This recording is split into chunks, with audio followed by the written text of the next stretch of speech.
শিক্ষাগত উদ্দেশ্যে এবং বিনিয়োগের সিদ্ধান্ত নেওয়ার আগে আপনার নিজের বিশ্লেষণ করা এবং একজন আর্থিক উপদেষ্টার সাথে পরামর্শ করা অত্যন্ত গুরুত্বপূর্ণ।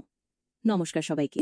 বৃহস্পতিবার ২৫শে সেপ্টেম্বর ২০২৫-এর জন্য নিফটির বিশ্লেষণ এবং পূর্বাভাস বেশ কিছু গুরুত্বপূর্ণ বিষয় দ্বারা প্রভাবিত হবে। আজ বুধবার বাজার একটি মিশ্র সেশনে বন্ধ হয়েছে। এই মিশ্র মনোভাব আগামীকালও অব্যাহত থাকতে পারে, কারণ বাজার এখন একাধিক সংকেতের ওপর নির্ভর করছে। আজকের বুধবার ২৪শে সেপ্টেম্বর নিফটি তার ১৩৯.৮৫ পয়েন্ট বা ০.৫৫% বৃদ্ধি পেয়ে ২৫,৩০৯.৩৫-এ বন্ধ হয়েছে।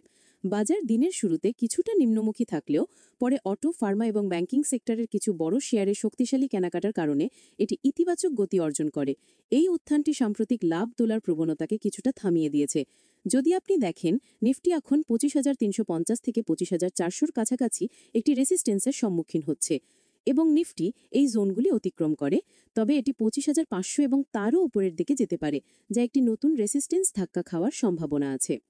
নিফটির জন্য তাৎক্ষণিক সাপোর্ট জোনগুলি হল ২৫,২০০ এবং ২৫,০৫০।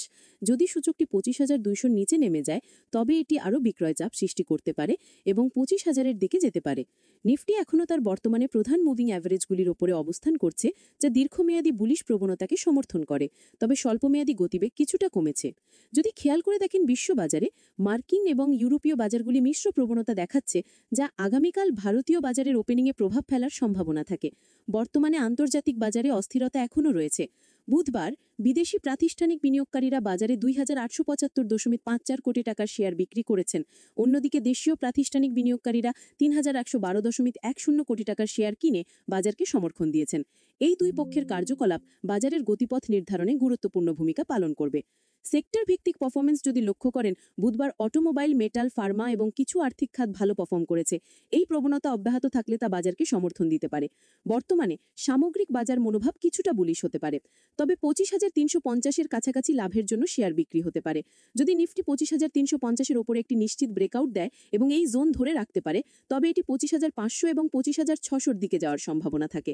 আর যদি সূচকটি ২৫,৩৫০-এর কাছাকাছি থেকে ফিরে আসে এবং ২৫,২০০-র নিচে নেমে যায়, তবে এটি দুর্বলতা দেখাতে পারে এবং ২৫,১০০-র দিকে যেতে পারে।